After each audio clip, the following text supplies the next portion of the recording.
Hey, welcome to Her Authentic Journey, the podcast. I am your host, Navasia Collier, woman, soon-to-be wife, mother of 3, and the former strong, independent woman.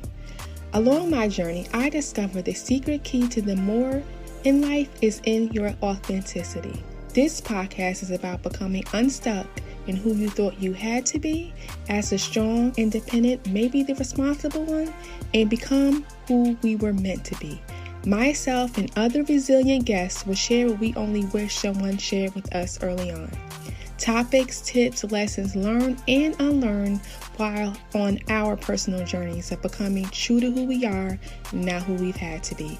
Now, this purposeful, resilient life that you and I are meant for not only requires authenticity, it is also intentionality. Steering you away from just pushing and getting through life, we believe in the Method on Purpose roadmap of mindset, environment, time, honesty, obstacles, and the doing all work together to begin designing a life that is and feels more purposefully fulfilled, a life you actually love. So tune in, come along, join our Facebook community, and begin your authentic journey today. Welcome back to another episode of Her Authentic Journey. I am your host, Navasia Collier. Hey, how are you? Today we have a guest. Her name is Tina Maria. So hi Tina, how are you doing today? Hi, Navasia. Thank you for having me. It's an honor. Absolutely. Tina Maria, I met her in a business incubator early last year, beginning at the top of the year. Tina Maria is a fellow introvert like myself. Yes, a soft-spoken introvert. She is such a bright soul, so I definitely wanted her to be on our podcast today. So Tina Maria, let us know who you are, where you're from, and what you're all about. Hi, everyone. Again, thank you, Navasia, for having me here on your podcast. It's an honor. I am from New York. I am New York's city girl as well. A lot of back in the days that's been on a poetic journey of both good and bad experiences. It's all led me to my purpose of designing a life of purpose and living victoriously and seeking a purpose-filled life. I seek to serve and an advocate for women and youth of Native American and Indigenous and Pan-African cultures, as well as being a jewelry artist that designs with divine luxury, designing luxury with divine purpose. And that purpose is my clientele. And those obviously generating new legacies within the industry. I'm an advocate also for the ethical jewelry movement and learning and sharing as much knowledge of the positive impact versus the negative impact of making jewelry and how it affects the environment, the ecosystem, humanity, and social structures, and so forth. I also have a podcast as well, the Event Social podcast, where I do most of my advocacy, and I don't hide that I'm a spirit-led woman and grounded and rooted in my faith, which is the balance to my creativity. So That is lovely. thank you. So much interesting topics there. Yeah. So you are an advocate, as Yes. I see. So tell me what led you. Almost forgot. I almost Go ahead. mentioned that my heart language. That's the main part of my journey, which is love, harmony, and beauty in imperfections. Creating beauty out of imperfections, nature's imperfections. Oh, I love that. That just sounds beautiful. That is beautiful. Thank you. So you are a woman with a big heart, of course. It is described very well in your bio. Thank you. Yes. So tell me about this big heart that you have and what has led you into this advocacy and sharing your artistry and your voice and wanting to be an advocate for others. What has led you onto that journey?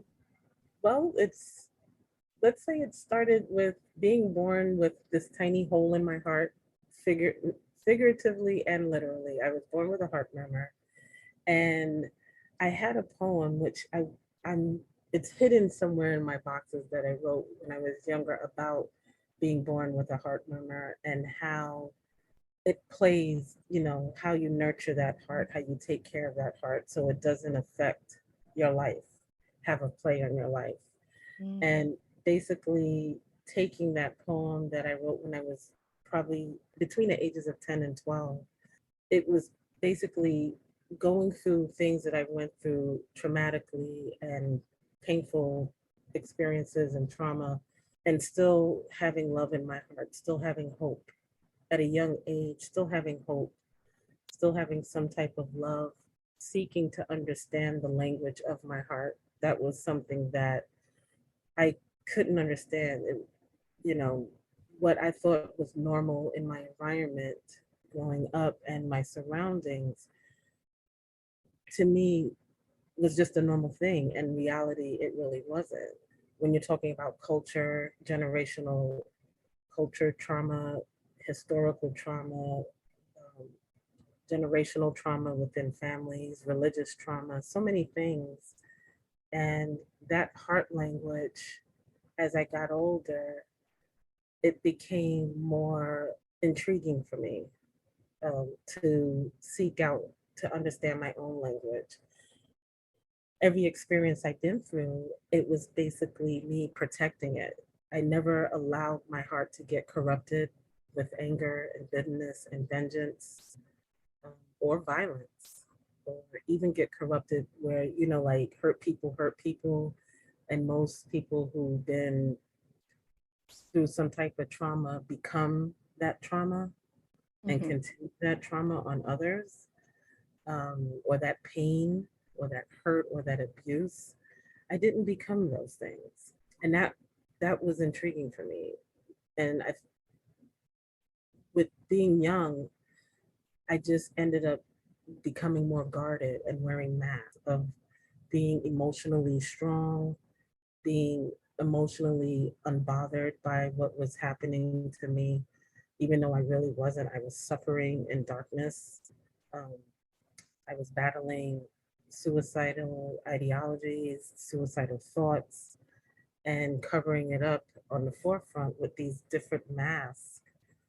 So all of that led to my down the road to this present time is where I real had clarity, and it was through the program we were in last year where I started to really dive into, my own vulnerabilities and trust in our group, and working with our coaches and getting clarity, and more it was getting more clear to me. And that's also because of growing stronger in my faith and getting more bonded in having a relationship, with the Lord, where I became more clear of exactly how I want to design with a purpose, as well as be a leader and an advocate for women and youth of my cultures. So, yeah, it all started with my own heart and having to really learn about my heart, the language of my heart, understand the language so I can translate it and be able to communicate my own language. And if I can do that with myself, then I want to be able to be a leader and an example to empower others to understand their language of their heart. Wow, okay. That is so good. There's so much that you said in there. I want to talk about when you mentioned the traumatic experiences that you have had growing up, starting with, you described it as having a hole in your heart, figuratively and literally. Mhm.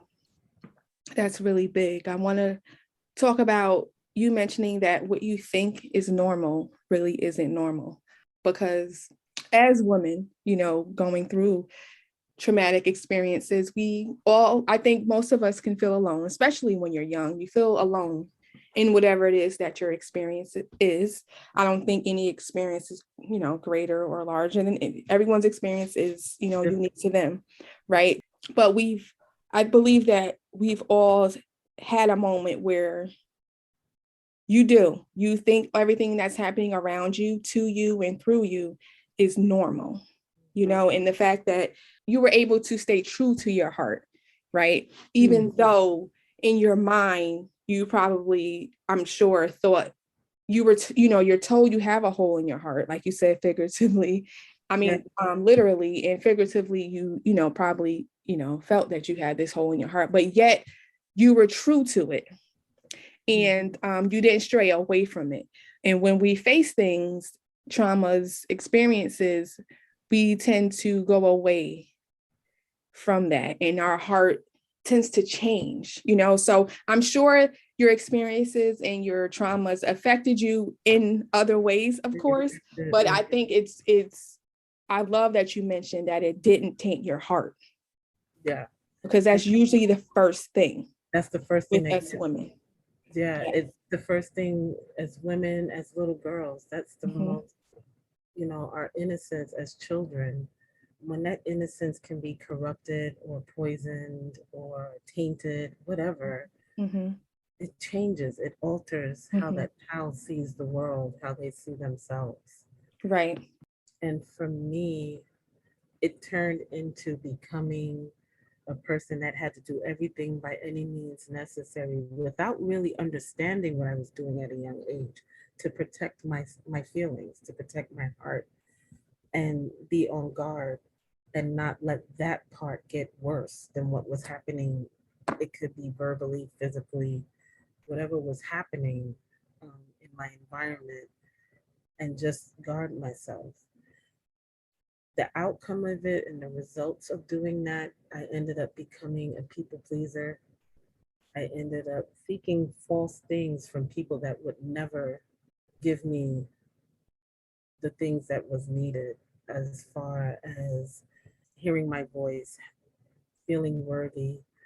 The results of what was going on ended up me feeling unworthy, neglected, abandoned, rejected, and unheard, unseen, all of these things. And all it did was kept me reaching out for validation from people and pouring into people the way I should have always poured into myself. I was pouring into wrong people, unhealthy friendships, toxic friendships, relationships that were toxic and even poisonous. And there have been situations where others may have turned to alcoholism and drugs. I became an emotional eater, a stress eater with the pain.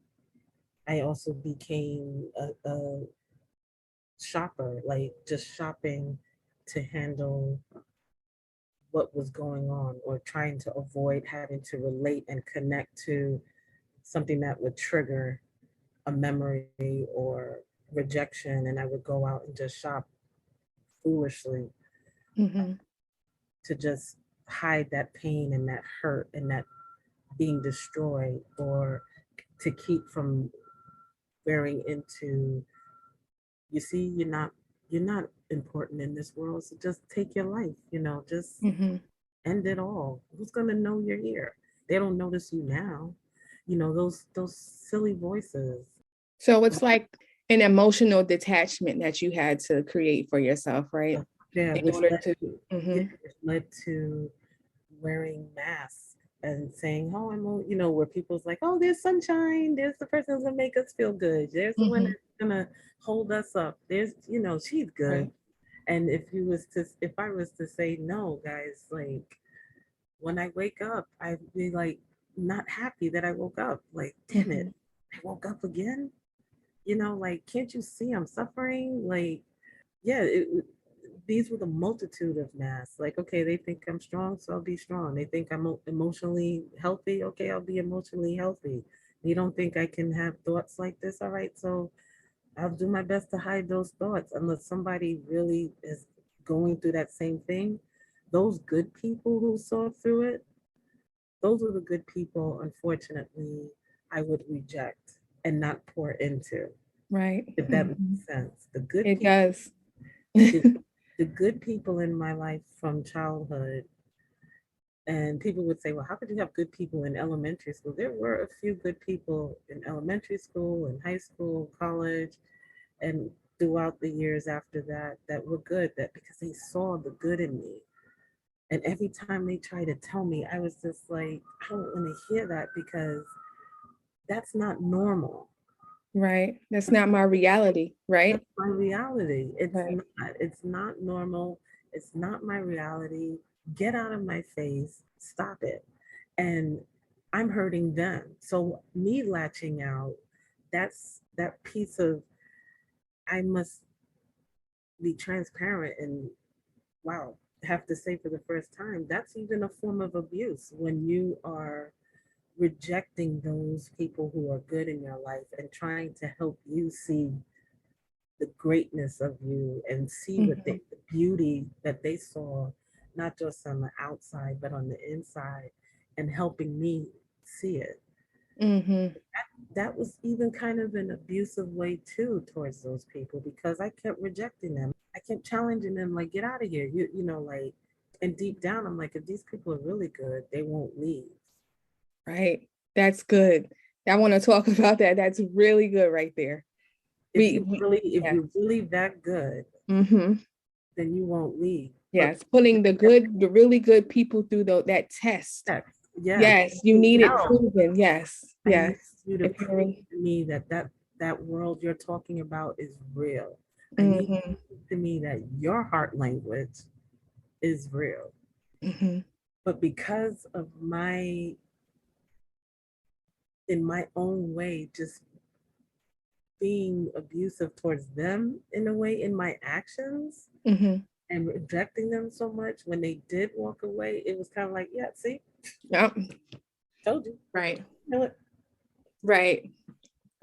I know so many of our listeners relate to that, even Yeah, as an adult. We've yeah. probably done it as a child, Wow. subconsciously, of course. I know I myself, I was an adult when I really realized, like, oh, Yeah. what I am doing is you're protecting yourself from the result that you've already created in your head because you're trying to prove yourself right. Mm-hmm. I'm protecting myself. Well, Right. that sounds good, but that's not for me, or you're not ready to hear it at the time. So Yeah, I that's wasn't ready to really, really receive it at good. all. And it is a form of abuse. I didn't think of it like that. So I'm Yeah, glad that you mentioned that it is a form of abuse. It it is. definitely is, It isn't a form of abuse. I may even not. though it's not intentionally. But yeah, It's not. right. It wasn't Mm-hmm. intentional. But when you think about it, I'm pretty sure if somebody from my past, they'd be like, "Oh, I walked away because she was toxic," and then someone who will know me now and knew only within the last, I'd say 2-3 years, would say, no, she wasn't toxic. She was suffering. Like she was going through a battle, an internal battle, and had to put on mask and be someone that she is technically, but she really wasn't able to handle it. Right. You know what I mean? Like she needed help on how to handle and Mm-hmm. balance, or somebody to really still fight. And I still have a few that I, on one hand, I could say there's two left from my youth. Mm-hmm. And, they tell me straight up, yeah, you know what? When you get over your temper tantrum, I'll come back at you. Oh, okay. I'm We like, all need those people in our lives. I'm like, I That'll know, just tell us. right? And he doesn't say temperature. He's like, you finished being princess now? Are you having your princess moment? Mm-hmm. And you ready to really digest what I'm saying to you? Let me know. Or I said what I said. When you finish Mm-hmm. having your princess moment, you can give me a call. I'm here. And Mm-hmm. then, and that would be it. Mm-hmm. It was through those two people who stuck around was when I started to realize all the other people who were good like that in my life, that I somehow must have abused them in a way. That's why I say it wasn't a physical abuse, but it must have been hurtful to them with my words. I hurt them with my words. I was emotionally immature as a friend. Mm-hmm. Others might say, oh, well, you were just selfish. No, I'm not a selfish person. I'm not a self-centered person because as an introvert, I do everything in my power to not be the center of attention. Mm-hmm. I was emotionally immature in my friendships Mm-hmm. and unable to ask for help in my relationships, those bad and toxic relationships. So I was emotionally immature in that, where I kept pouring into someone who felt when I did stand up for myself, he would have to physically let me know who's the real boss, like who's the alpha. Mm-hmm. And pouring into that's an emotional immaturity as well. Right. Um, Right. That is so good. That is so good. I know so many women can resonate with this in your story. It's just it's made a turn. Look, it's made a turn that I didn't expect. But well, your platform is actually bringing up a lot of my story. Is it? Okay. Yeah. Because I was going to say this is the reason why I have this podcast, because of this, women allowing ourselves to grow. We can stay stuck in our pains, in our traumas, in our experiences for a long time until we cannot no more. We all pretty much or will reach that point of where we just can't. We can't fake it anymore. No, quote unquote fake it, not intentionally fake it, but what we had to do to survive and to, show up every day and show up for those that we love and for our friendships, our family, and all the things. But when you make that decision, or before you even decide to make that decision, it's very scary. There's a lot of things attached to that. There's a lot of unlearning that is attached to that. There's a lot of you that is attached to that. So, it can sometimes feel like you're leaving yourself. And I don't think that we talk about that enough out loud. No. We're afraid to, we're embarrassed at times. We look around, we don't see it. There's social media is all over the place. You see, I came from this, but now I'm here. So how did you get there? What is that in between is what I want to tap into with this podcast, giving women the possibility, having the conversation, having a space where you can feel comfortable in your feelings, that you're not alone, that there is another woman experiencing the same things that you experience, even though our lives and our traumas and experiences, our upbringings, they all don't look the same, but we share a lot of the same emotions and feelings. So I'm glad that you talked a lot about that, about how you realized how you were showing up as well, because that's part of the journey as well. It's about owning how you may have done some wrong as well. It may not be intentional, but accountable for subconsciously you're protecting yourself. You know what I mean? So yes, you got to hold yourself accountable at some point in order for you to continue to grow and to blossom into, who you truly are, because you're so much more than protecting and surviving through it all. So I really love everything everything that you said. That also ties into the way I was protecting my heart and myself. That too was not a normal thing. The way to do it, it wasn't done in a healthy way, but being able to speak out, like you said, out loud. And I think that's a cultural thing too. I come from two cultures where you just don't, you just it happened. You don't talk about it. Don't discuss it. Hush now. Don't. Yep. Keep it moving. And then in another culture, it's kind of like, oh, don't listen to her. She's crazy. She's just talking crazy. Right. Just exaggerating. Right. It's a world. I believe it's a world of everyone protecting themselves, basically. Yeah. They don't want to hear it because they can't deal with it either. They're still dealing with their own, Yeah. So I know. But when you're in the midst of it, it's like, oh, well, I'm not. You think you're not supposed to feel. You think you're not supposed to have these emotions. That's how it comes off. This is why I want to normalize the conversation. We really, as women, we really need to allow ourselves to feel. We really need to be able to have conversations like this, woman to woman, because who else can really, besides, in your faith and, God himself, have these real conversations with, a lot of us, like I said, have gone through the same or similar things, so why not work through it together, help another out, it's just, I just really believe for that one day. I really do. It's also learned behavioral patterns that are generational, that are not healthy ways of dealing with situations. I want your audience to understand it doesn't always have to be pain, traumatic or abusive, but in any situation, it's a pattern that is a learned behavior that if it's not corrected and put in the forefront and having somebody be held accountable for those patterns, behavioral patterns, it can lead into you see it at a young age. I see it sometimes with in the streets. It either leads to severe temper tantrums, and then as they get older, these temper tantrums become they if they don't get their way, nobody's gonna have it. Like it can either go in a good way, if not cultivated in a right way. Mm-hmm. And it's the same thing. A learned behavior, if you see how generations, your parents, your grandparents, and so forth, and your aunties and uncles, like I did, how they handle things. The reaction of when something happens, they either get angry, get on the defense, or get Mm-hmm. offended.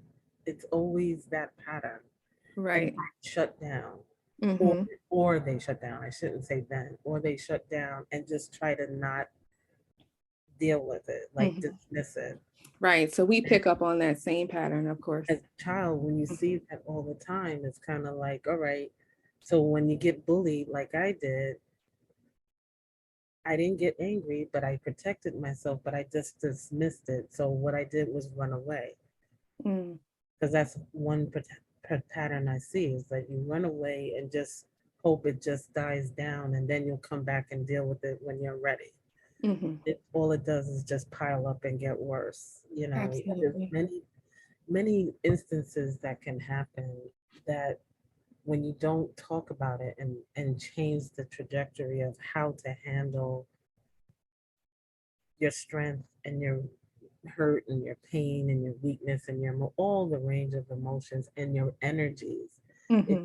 just if we can just change it, and that's what I want to do. That's like my greater vision, like not only just to remind women that they can take back their life and get out of that valley of darkness and climb that mountain of victory, like just help women starting with themselves so they don't pass down that generational toxicity Exactly. or that complicated relationship that they can have with their children. Like Mm-hmm. you want to break all of that. You want to be able to have your child say, "Mom, I'm hurting. Mom, I just don't feel," Mm-hmm. like you see it today in certain, like when they talk about it on talk shows and you see examples and the child, they say, "Okay, what's wrong?" And the child's like, "I'm having a moment," or it's it's not going my way, or I can't get this fixed. When back in the days, it was just like, "What you crying about?" Or take the Exactly. toy, or they hit them, or they yell at Yeah. them, and it's, "What you crying?" Like, Mm-hmm. and you that's what we need to change. We need Yes. to like Yeah. cultivate it where it can be a healthy Mhm. response. Yeah, I agree. Because we I'm not a mom, but this is, mhm. you But it's know, truth. I mean, you don't it's, you're it's truth. it's It's just true. true. If you can It do it is. with yourself, You have to start with yourself, yeah, actually. Yes, you have to. yeah. I think a lot of the narrative is, Mhm. well, that's how, they had to be, the woman before us, which, it is true. They did. But I just believe that, when you know better, you got to do better. Yeah, And I think, with each generation, we bring something new, we bring something better. So we can't continue to just do because they did. I love shared, the fittest. yeah, I shared recently that part of this journey and what part of my why is my daughter is seeing, although I was healing internally. Mhm. I was also seeing, because I was a teen mom, so we basically grew up together, me and my daughter, basically seeing her, seeing me inside of her, so that is what made me want to speak out loud and have, like you just said, have those conversations, allow her to see that I feel, that having, so that she can have a comfortable place to land all the time, because sometimes, you know, I'm not sure if you identify with the strong, independent woman or not, but okay. So we're usually the safe place to land for everyone else, you know? So it's hard. I wouldn't say it's hard, but we don't usually have that place to land because we believe it's our job for everyone else. So yeah, that kind of shifted me into, like you said, thinking about, okay, I need to be held accountable for my emotions and allow myself to express those emotions comfortably with myself so that I can then with others, you know, and then hopefully, you know, she can pass down from generation to generation. I mean, I believe it has to start somewhere. So we can't just attach it to what has been done in the past. We have the power to change. We have, and you know, it starts with us. There's more to life than living in that strong that strong narrative of just, which is basically holding things in and getting pushing through. To speak on what you just said, being that strong woman, it's something I think, let's see, I don't know if your audience will agree, but it's like a stigmata about women of color, that we're, especially women of African diaspora, that we're strong, we can take the pain, we can take, it's shown in our, when people look at our history and our ancestral lineage, it's kind of like, oh, they come from slaves, so they can handle it. Like I had one non-person of color tell me when they found out my cultures, they was like, oh, you come from a tribe and you come from African blood. Oh, you can definitely like, there's nothing you can't do. And no wonder you speak softly, because of your, you come from a tribe of people of this, a native tribe. And I'm like, no, that has nothing to do with it. Absolutely nothing to do with that. Wow. And the fact that you honestly can look at me and tell me to my face that I don't have is basically what you're saying. Nobody of my color, no matter what, if they're of my skin tone, we don't have a right to feel hurt. We don't have a right to say, I am not okay. Right. We don't have a right to say, I'm not strong today. Emotionally, I can't take it. Right. Right. Is that what you're saying? Oh, no, I think just getting too deep. Oh, now you're getting too deep. Yeah, like you wow. What a statement. So my thing was, if that one person can boldly or blatantly say something ignorant like that to me, that's probably how society sees many of us, to why in hospitals, or when we say in the corporate world, they look at us and just expect us to, if we can't handle it, then there's that stereotype like, oh, black people are lazy. Like, right. you can't win either way. And it could be this person is struggling emotionally and is about to have a breakdown and is doing everything in their power, because they might be their sole proprietor financial source to hold their family afloat. And if they're not, something else is going on, be it spiritually, financially, whatever, but emotionally they're doing everything. So how dare you say, when this person doesn't seem to fit in what your stereotype is of them being a strong black person, or how some people see Native, oh, they don't have a right to be angry, they can't be angry, and if they do, it's just like, oh, right, hold on, calm down, right?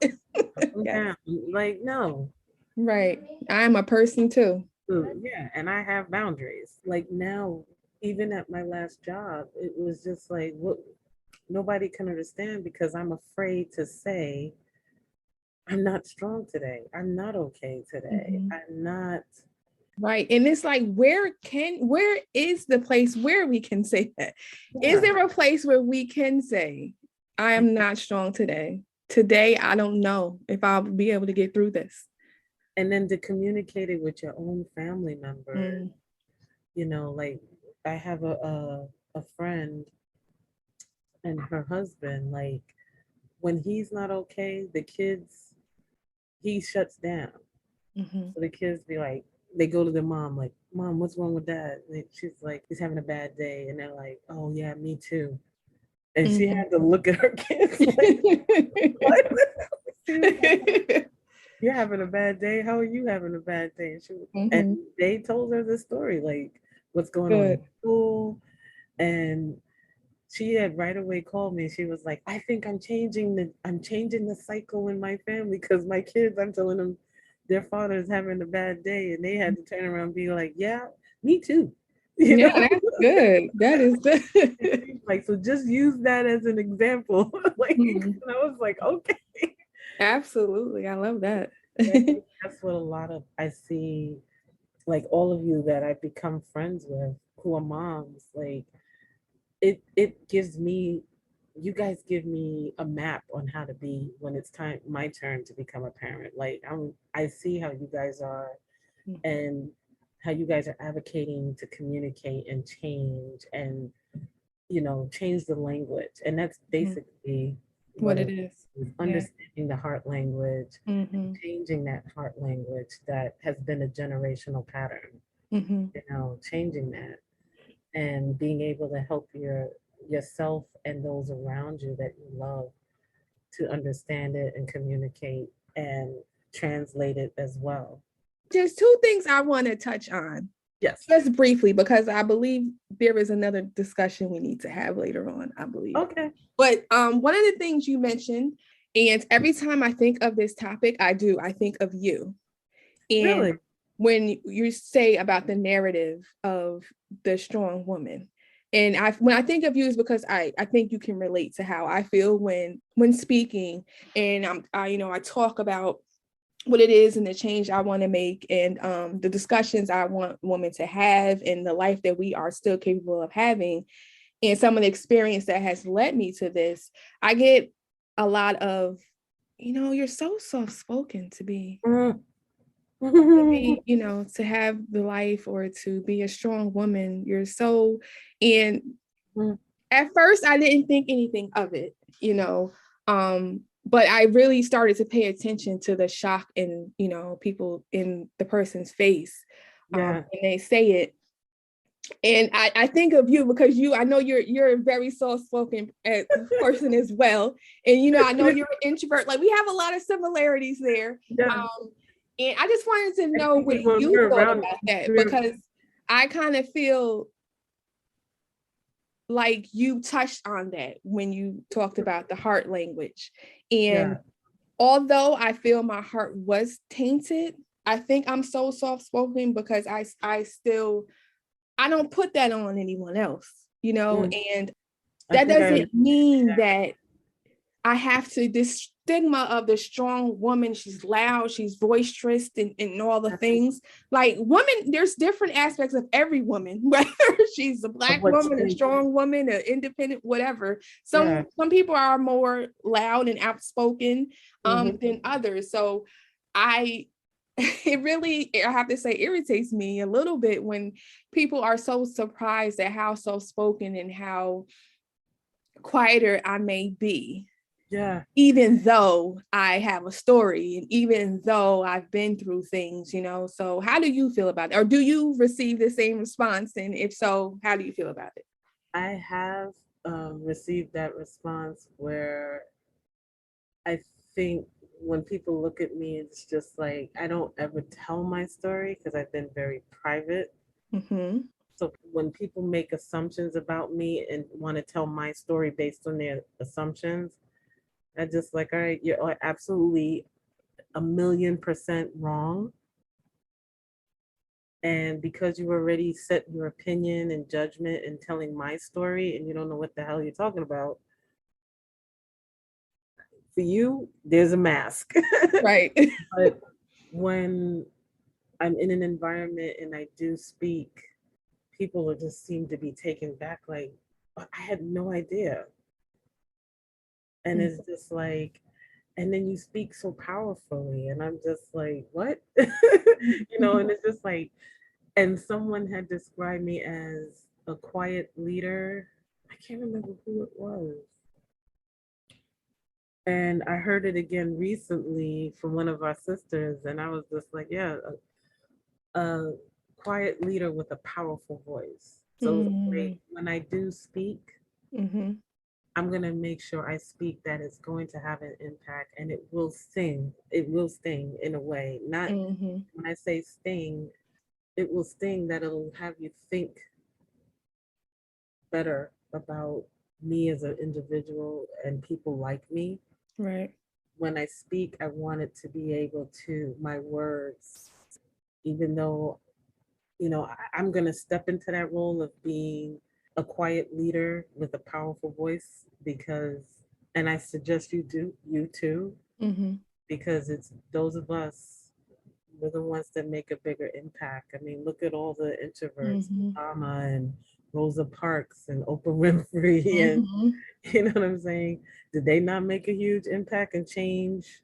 Exactly. Yes. I think as the introverted one, and I'm well, prior to me stepping into taking the steps into a leadership Yeah. role, I was very private as well, very private life. So like you said, people have their own perception of me, and a Yeah. lot of that was probably she has it all together, Mhm. or Bougie. oh, she Everything thinks she's called better bougie. than the rest in Yeah. all the things. But Yeah. I've always understood, and I'm learning that as part of my gift, is being introvert. I never felt that I needed to be extroverted at all. I was always, and I believe, although I went through so much, I think I was always had an attachment to who I really was, even though it was cloudy at times. As far as my heart and how I feel about other people, because it is introverts like us and women like us that, well, I can speak for myself, that can be in a room and who can see another woman's pain without her even speaking it out loud. And that's because we have Yeah. empathy. We have empathy. Yes. Somebody called me an empath. They would call people like us empaths, but I think it's more we have empathy. We always have compassion. That compassion that's with us. That's part of our heart language. It is. It's a key thing, having empathy for others, because we know what it's like. Yeah, I believe it's a vision that not many have. We have that special vision. I Yeah. can, I can, and even if I don't say anything, like in social gatherings, when I go to social gatherings, I find myself, I people watch a lot, and I just look. And when you people watch, somehow I can just see their soul. I can see their Yes. resonate. I see their soul, and somehow their spirit. There's a connection there where they become drawn to me. I don't walk over to them, but somehow throughout the night, they'll say, "Hey, you've been standing here, and you've been standing here. How my name is so and so," and I'm like, "Hi." And I'll say my name, and a lot of times, next thing you know, they're just pouring out their guts, and I Yeah. didn't say Oh, a yeah. word. I didn't say a word, and then Yeah. it's just like, You don't have to say much. It's amazing. It's amazing. That does happen. You have those people that, are interested, like you said, they're drawn to you. And you also have people who are intimidated by it. Yes. Too. It took me a while to understand that. Yeah. It's like that happened in my relationships. Yeah, it's like, yeah. I don't know. But so I really wanted to talk about that, because I know, there's this stigma of the strong woman and how she, to the world, how they like to portray who she is, which is not true. And there's nothing wrong with a woman who shows her emotions on the outside more than the inside. I mean, we all deal with things in the way that we need to deal with them. But however, I just thought it was funny that people are floored by the way that we can still have a soft tone and still have a soft demeanor. Even though, when I think part of that is because we are empaths, as as people say, we're empathetic, and I know that's what I needed. I needed someone to be that soft and soft place, and just not everything has to be so, I'm better when things are. So I like to deliver that. Yeah. It just naturally, happens. But, for people to be so surprised, I know it's funny. In everything, like yesterday and earlier this morning, I met with someone who hit me up on the Instagram, direct message me on my jewelry page and wanted to meet and talk about commissioning me to make something for them. And the first thing that came out of her and her friend's mouth was like, "Oh wow, you're prettier in person." And I just was, that's something that was very hard for me to receive because of what I've been through. And so with the practice that I've had, I just learned not to make, the typical, "Oh no." And I used to be like, "Thank you." And they looked like, "Oh, that's new." And I said, "Okay." And she was like, "You really do talk softly like you do on Instagram when you do show up." They was like, "Sometimes we look forward to seeing you show up because, you know, you just have a face that's very," I forgot the word she used, but it was basically that people will be drawn to. Mm-hmm. And I thought that was interesting. So as, we started speaking more, and they're saying, what type of, they like the bangles, they want an earring. Um, and then they talked about a ring, having a ring done next year for their birthdays. And I asked them, "Do you want a ring with a stone?" And they was like, "Yeah, I'll let you pick it out." So right away, there was one person that I felt she just something about her that she's just trapped creatively. And I said, "Well, I have some tiger's eye stones." And she was like, "Ooh, a tiger's eye." And I said, "Yeah, well, that releases creativity, and so does carnelians. They release creativity." And the other girl dropped her cup. And I looked and she was like, "I'm sorry, I'm sorry." She was like nudging her friend. Wow. And her friend just stood there and started to cry. And I just, Mm. like, what's happening here? Like, Mm-hmm. and she said, "I've been battling, like, you know, singing. I've been afraid to sing because I just had a bad experience. Mm. I'm struggling with having to sing again." And I said, "Okay, well, then the carnelian and the carnelian is a stone for you." And I said, off the top of my head, I can't remember, but there's another stone for voice, for your voice. Wow. So I think that's a stone you should think about. And Mm-hmm. she just looked at me and she was like, "But how did you know?" I said, "I said, I don't know how to explain it." Right, But right. you just look like a person that needs that stone. And I just left it at that. I didn't want to get Yeah, like, so powerful. "Ooh." Right? Ooh. So it's just like you look like a person that needs that type of stone. And she just Mm-hmm. like, and she's like, "I can't believe this experience I'm having." Mm-hmm. She said, and then it's just so peaceful and so like, Mm-hmm. most people who are artists are very extra and like all over the place and Mm-hmm. trying to impress us. And she was like, "You're just sitting there like, what do you need?" Like, Right. and she says, "Wow, it's just with such a calming voice. You have such a calming tone." And I said, Mm-hmm. "Thank you." And so I'm learning to walk with that. I'm learning to receive Good. it Mm. um, in a constructive way and in a positive way, not in a way that is as if before where it was just like I can't be heard. Like Mm-hmm. I'm tired of people dismissing me. It's different now. Yeah, yeah. It's different. That's good. Okay, so before we close out, there's a couple questions I want to ask. How have you how have you defined strong prior Prior. to your journey, and how has the definition changed for you? Strong to me before was having to be this person, not just a woman of color, but this person that comes from cultures that are supposed to be war. One culture is a warrior tribe, another culture is just we're strong. So to me, I had to play up on that role of being strong because that's what's expected of me. And never mind what it is I'm feeling, never mind what it is I've been through. Just get up and do what you got to do to survive. How it's changed now, I feel safe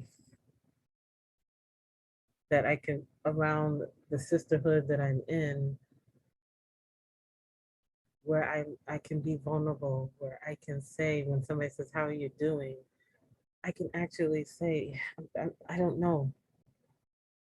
Or I can actually say, I'm not doing great today again, and not feel judged or opinionated against, or feel like I'm going to be rejected by this sisterhood of friends and the circle of friends that have stuck with me over the decades, those people I mentioned, Mm-hmm.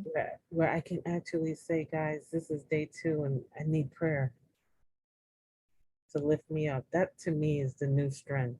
Mm. To be vulnerable and Yes. transparent. That's what strong is to me now. And feeling safe Mm-hmm. about it, and not worried when somebody says, okay, this is day 2, she's still not okay, or a little bit better. All right, let's get some prayer in. Let's the prayer warriors come out Mm-hmm. and we do what we gotta do. And that to me is the new strength, to be vulnerable and transparent and say, I don't know, or I'm not okay today, or can you just give me space? Mm. Even that is, Yes. Yes. and that where they get it, like my fellow introverts, they just get it. Where it's Yes. just, I can't do it today. I just can't. Absolutely. And we're like, gotcha. Yes. Mm-hmm. Don't think we're not leaving you Yep. alone, Definitely understand. but I'll just send a little text in about Right? a couple of hours and be like, hello, Yes. I'll talk to you tomorrow, but I'm Yeah. here, Hmm. like, We definitely need that yeah. time. So, yeah. My next question was going to be, how are you remaining authentic to your journey? But I think you have already answered that in your first response. And it sounds like you're continuously being honest with yourself. Yeah. But if you want to add anything to it, you Yeah, I mean, definitely can. it basically Yeah. is. It's just Yeah. being vulnerable and transparent and Hmm. as being authentic. The only thing I would add is not having any fear in sharing my story. Mm. I was terrified. Like that was Hmm. because that's being vulnerable, and vulnerability to me was a sign of weakness Yes. or something that somebody can use against me or have over my head. Hmm. And then I would have regrets. So now that I'm able to tell my story, and I'll get better at telling my story. Um, I'm not going to have any regrets because now those I'm seeking to serve, who I'm Hmm. showing up for, they need to hear my story Right. because it's going Right. to help them. So yeah, that's the only thing to add to it. Okay. All Yeah. right. That was beautiful. Well, Tina Maria, please let us know where we can follow you. Tell us, yeah, where we can follow you and your website, all the things. Okay. You can follow my jewelry journey as an artist at Ria 24K. That's RIA 24 and the letter K. And I'm also, to know more about the jeweler's life, the life and style of a jewelry artist, and what goes on behind my bench, you can follow me on the Bench Social podcast on Instagram, which is the Bench Social. And my website is riadesignstudio.com, where you'll see my jewelry, you'll see brand merchandise of t-shirts and cups, and soon spring, summer dresses and swimsuits. Mm. Nothing that I designed yet, but these are items that I've been in the city picking out this week and last week and the week before. So those will be posted up in a couple of days. So yeah. Okay. Oh Well, my God. well, thank you for gracing us with your time today. Yeah. Definitely Thanks for appreciate having having you. Thank you for listening to Her Authentic Journey, the podcast. I hope you enjoyed and were able to grab something meaningful from this episode. If so, please support by sharing with a friend, rate and review.